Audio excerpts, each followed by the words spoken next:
Hey guys, welcome to this week's video where we talk a little bit about how do I build the culture in my organization. And we've been getting a lot of questions from all the people that have been viewing our YouTube channel, and they're saying that, oh gosh, the biggest and the hardest thing to do is build culture. How come my employees are doing things that I wouldn't do? And I said, I think it got to get down to how do I build the culture in my company? That's today's question. And for those of you who have been asking great questions, thank you very much. You can either ask them through my fan page, Maresa Ng, or hey gang, just drop us an email at talktome@maresaeng.com. Write me an email with a question that is, maybe something that's bothering you in the company. Don't worry, it can be entirely anonymous, and I'm going to make a video for you. So please go there and write me an email, and let's go jumping into today. What does it take to build culture in my company? There are three important phases when it comes to building the culture in your company.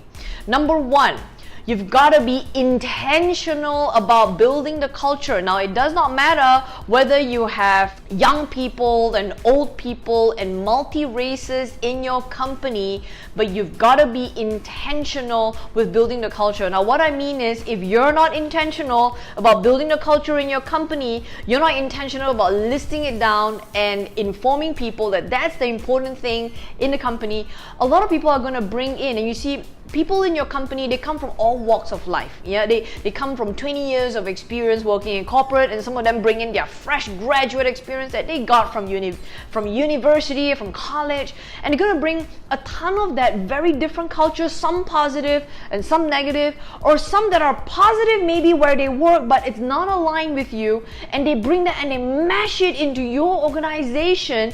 If you're not intentional, a culture will be built for you whether or not you like it. Now that's very, very crucial. Phase number one. Phase number two is being absolutely clear with what the values are. And you see, this is the thing about the values, is that you don't have to go and sit there and crank it all up yourself. You can get a lot of feedback from number one, your clients, number two, your current employees, number three, your business partners, number four, your suppliers. Ask a deck of questions around, hey, what's your experience working with us? Now, if you ask some really, really awesome questions, gang, it's also inside the video descriptions. If you're going, oh, what questions do I ask? If you're stuck there, go on and download the questions list at the bottom. We'll be happy to share them with you. We've done tons of these kinds of surveys where, hey, what are a list of important values in my company? Okay, now that's truly important. And when you come up with that list of values and culture in your company, like teamwork, like integrity, like excellence, yeah, try and stay away from using those very general words, teamwork, and then you go into the Oxford Dictionary and you Google the meaning, like, that's so standard and so uniform, and you sound like just any other company, and then your culture does not have that niche. You're not unique. You're just like any other company. And so this is the thing. Take it a whole level further. What does teamwork mean in your company? Your definition of teamwork. How do you know if you've got teamwork? And don't use a dictionary definition of teamwork. You have your own.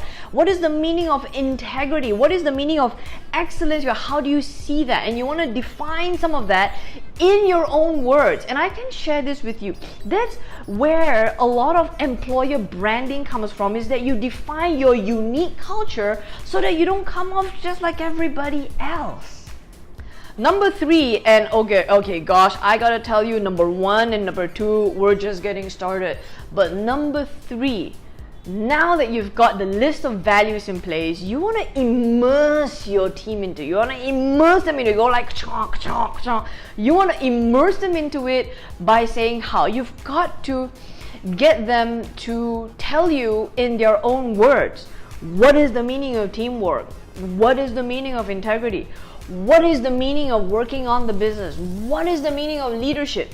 You want your team, once you've immersed them in the culture, what you're gonna do is now, okay, what is the meaning of that?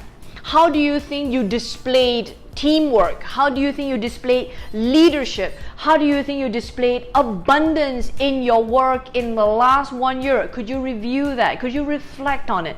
Now you want to be able to do that. Engage with. See, that's the thing. The biggest mistake a lot of people make, business owners make, is that they come up with this list and then they immerse, and then you do it once. That's it. And then the employees are drowning in this. But hey, you want to do it often enough. You want to enroll, re-enroll, remind your employees on what the cultures are. And that's what a team alignment is for. When you do your team building, you're reminding people, hey guys, these are the values that are important to us. Play games around it. You see, guys, outside of just doing a one-way training about what the values are, you might want to even play charades. What if you play charades? What if you play games, and recognize your employees, recognize them and say, okay, we would like to say a great amount of thanks and acknowledgement to Sharon, who showed a great amount of abundance here, and tell a little bit of a story around why Miss Sharon is receiving the Abundance Award. And you see, you want to be able to make examples of people. See, that's also very, very engaging. And in that short snippet, so you see, phase 1 and 2, we're just getting started, but phase 3, gosh, you can do a ton of stuff to engage your culture in your employees. You want to be able to do that. And so, guys, I also want to be able to say this. Building a culture is not going to be an overnight thing. It's not like closing a sale or getting your SOPs done. It gets in 9 months done. There is no timeline to it, guys, but I want to be able to say one thing. You've got to keep it consistent, and you've got to have a whole lot of consistency. If you do it and then you kind of forget, you've got to be able to be consistent about it. It does take a lot of effort. I just want to be able to manage your expectations.